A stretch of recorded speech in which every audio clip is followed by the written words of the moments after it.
नमस्ते बच्चों। आज के इस कक्षा में आप सभी का स्वागत है। बच्चों, आज हम लोग एक कविता पढ़ने जा रहे हैं जिसका नाम है एक एक। तो चलो देखते हैं कविता हमें क्या सिखाती है। लेकिन उसके पहले हम लोग देखते हैं इस कविता के कवि का नाम क्या है। कविता के कवि का नाम है लता पंत। कवि का नाम है लता पंत और इनका जन्म हुआ था 9 अगस्त 1947 यानी 9 अगस्त 1947। अभी इनका जन्म कहाँ हुआ था? इनका जन्म हुआ था नैनीताल उत्तराखंड भारत यानी उत्तराखंड प्रदेश के एक नैनीताल जगह पे इनका जन्म हुआ था। अभी देखते हैं इस कविता का परिचय। तो ये कविता भारत की एकात्मता, सर्वधर्म समभाव, भारतीयता का गौरव और एकता की ताकत का परिचय देती है। यानी भारत में जो यूनिटी है ना, एकात्मता, इसी के बारे में इस कविता हमें सिखाती है। अभी देखते हैं कविता की पंक्तियां, लेकिन उसके पहले हम लोग देखते हैं चित्र। क्या आप देख सकते हैं चित्र में क्या है? चित्र में हाथ है। हाथ को कितनी उंगलियां होती हैं? 5 उंगलियां होती हैं, यानी 5 फिंगर्स होते हैं। और 5 उंगलियों से ही हाथ बन जाता है। तो हाथ क्या दर्शाता था पता है? हाथ दर्शाता है यूनिटी। हाथ दर्शाता है यूनिटी के बारे में। अभी यहाँ पे देखिए और एक चित्र है और चित्र में कुछ सिंबल दिखाए गए हैं। ये कौन से सिंबल है पता है? ये सिंबल है अलग अलग धर्मों के, अलग अलग रिलीजन के। जैसे सिख धर्म का एक सिंबल होता है, हिंदू धर्म का सिंबल होता है, मुस्लिम हो, ईसाई हो, यानी हर धर्म का एक सिंबल होता है। तो ये दो चित्र मैंने क्यों दिए हैं पता है? इन दो चित्रों के आधार पर ही हम लोग अगली पंक्तियां पढ़ने जा रहे हैं। तो चलो देखते हैं अगली पंक्तियां। एक एक उंगली से मिलकर बन जाता है हाथ, एक एक की ताकत देखो चलो हमारे साथ। यानी अगर आपको हाथ की ताकत देखनी है तो 5 उंगलियों के साथ में आना होगा, तभी हाथ की ताकत बढ़ती है। एक उंगली को इतनी ताकत नहीं होती है ना। अभी एक एक की ताकत देखो चलो हमारे साथ, तो एक कितना इंपॉर्टेंट होता है। If you want to know then come we will see in this poem. तो अभी इसमें जो शब्दार्थ है उनका अर्थ भी हम लोग देखते हैं। उंगली यानी फिंगर, उंगली को हम लोग कहते हैं फिंगर, अंग्रेजी अर्थ है। हाथ यानी हैंड और ताकत यानी पावर। तो ये सब है शब्दार्थ। ओके, उंगली यानी फिंगर, हाथ यानी हैंड और ताकत यानी पावर। तो अभी देखते हैं हम लोग अगली पंक्तियां। ओके, लेकिन अगली पंक्तियां शुरू होने से पहले हम लोग एक और चित्र देखेंगे। क्या आप देख सकते हैं इस चित्र कौन सा है? ये है कक्षा का। जैसे आप लोग भी कक्षा में बैठते हैं ना, वैसी ही ये कक्षा है। तो कक्षा के लिए सबसे ज्यादा इंपॉर्टेंट कौन होगा? बच्चा यानी विद्यार्थी, छात्र है ना। तो कक्षा के लिए हर विद्यार्थी इंपॉर्टेंट होता है। एक हो या फिर हजार हो, जब ऐसे एक और एक ऐसे बहुत सारे विद्यार्थी साथ में आते हैं, छात्र स्टार्ट साथ में आते हैं, तभी कक्षा बनती है, तभी क्लासरूम बनता है।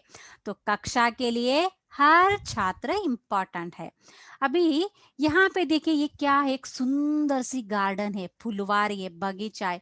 तो बगीचे में एक फूल से बगीचा बनेगा नहीं, यानी बगीचा बनने के लिए आपको बहुत सारे फूल रखने होंगे। करेक्ट? जब बहुत सारे फूल एक जगह पे खिलेंगे तब ही हम लोग उसे बगीचा बोल सकते हैं। अभी इन्हीं दो चित्रों के आधार पर हम लोग अगली पंक्तियां देखते हैं। एक एक बच्चा मिलता तो बन जाती कक्षा सारी, एक एक जब फूल खिला तो महक उठी सब फुलवारी। यानी एक एक बच्चा जब साथ में आता है तब कक्षा बन जाती है, तभी क्लासरूम बन जाता है। और बहुत सारे फूल साथ में खिलते हैं तब वो फुलवारी बन जाती है, यानी गार्डन बन जाती है। तो बच्चा, कक्षा, फूल, महक, ये सब थोड़े शब्द आते, थोड़े हार्ड वर्ड से। करेक्ट? चलो इनके भी अर्थ हम लोग देखते हैं। तो बच्चा यानी चाइल्ड, कक्षा यानी क्लासरूम, फूल यानी फ्लावर और खिला यानी ब्लूम। महक मतलब क्या है, फ्रैग्रेंस यानी गुड स्मेल। और फुलवारी मतलब क्या है, गार्डन, जो हम सभी को पसंद है, गार्डन है ना। तो चलो, अब ये दो पंक्तियां हो गई है, अब हम लोग बढ़ते हैं अगली पंक्तियों की ओर। लेकिन अगेन सेम हम लोग देखते हैं पहले पिक्चर। यहाँ पे देख सकते हैं, यहाँ पे बहुत सारे जानवर है, पशु पक्षी है, पेड़ पौधे। ये कहाँ पे रहते हैं, ये सब रहते हैं धरती पर। धरती यानी हमारी अर्थ। यहाँ पे सभी अलग अलग प्रकार के क्रिएचर्स रहते हैं। अब ये मैं क्यों दिखाती हूँ, ये आपको बाद में पता चलेगा। अभी यहाँ पे देखिए, ये क्या है, घड़ी। घड़ी क्या दर्शाती है, समय दर्शाती है। जैसे आपके स्कूल में होता है ना, first period, second period, break, lunch time. तो ये हमें कैसे पता चलता है, घड़ी से पता चलता है।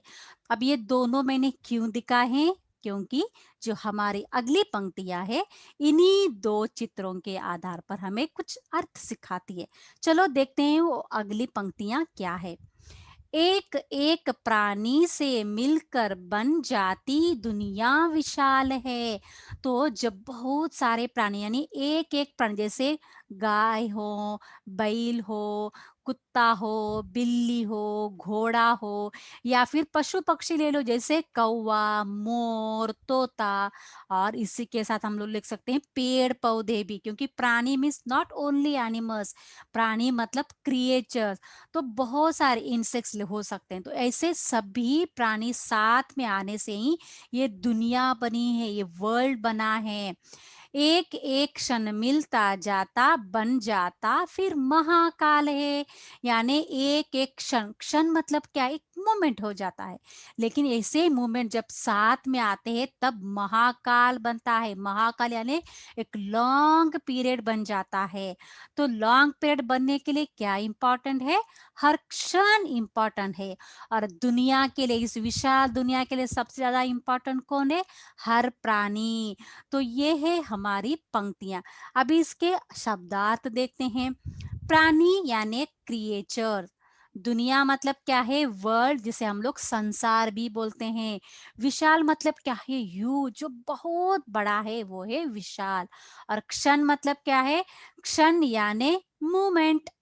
और अंत में है महाकाल। महाकाल यानी लॉन्ग पीरियड। जैसे हम लोग 100 सालों का समय होता है, उसे हम लोग बोलते हैं महाकाल। तो ये है हमारी इस पंक्तियों का अर्थ। अब हम लोग जाएंगे अगले चित्र की ओर। क्या आप देख सकते हैं यहाँ पे क्या चित्र है, ये है यूनिटी इन डाइवर्सिटी, जो भारत का महत्व यहाँ पे दर्शाता है। और यहाँ पे देखिए, यहाँ पे क्या है, अलग अलग धर्मों के लोग साथ में खड़े हैं। तो ये कहाँ पे पॉसिबल है, ये पॉसिबल है सिर्फ और सिर्फ हमारे भारत देश में। तो चलो इन चित्रों के आधार पर कविता की पंक्तियां भी पढ़ते हैं। एक एक भारतवासी से मिलकर बनता हिंदुस्तान। हिंदुस्तान मतलब क्या है, जहाँ पे लोग रहते हैं उस जगह को कहते हैं हिंदुस्तान यानी भारत। तो भारत कैसे बना है, एक एक भारतवासी यानी एक एक इंडियन जब साथ में आते हैं तभी हमारा भारत देश बनता है। भाषा जाति धर्म कोई ही हो, एक है भारत देश महान। यानी कौन सी भाषा यानी लैंग्वेज है, कौन सी कास्ट है, कौन से रिलीजन, इस कोई मैटर नहीं करता, क्योंकि हमारे लिए हमारा देश ही सबसे बड़ा महान है यानी ग्रेट है ना। इसलिए हम लोग बोलते हैं ना, मेरा भारत महान, क्योंकि India it is a great country because so many different kinds of religions peoples are staying in India. And that how means they are staying together with the love, with the affection, correct?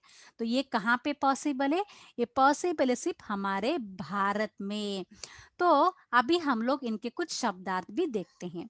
तो भारतवासी मतलब क्या है, Indian, जहाँ पे Indian लोग रहते हैं वो है भारतवासी।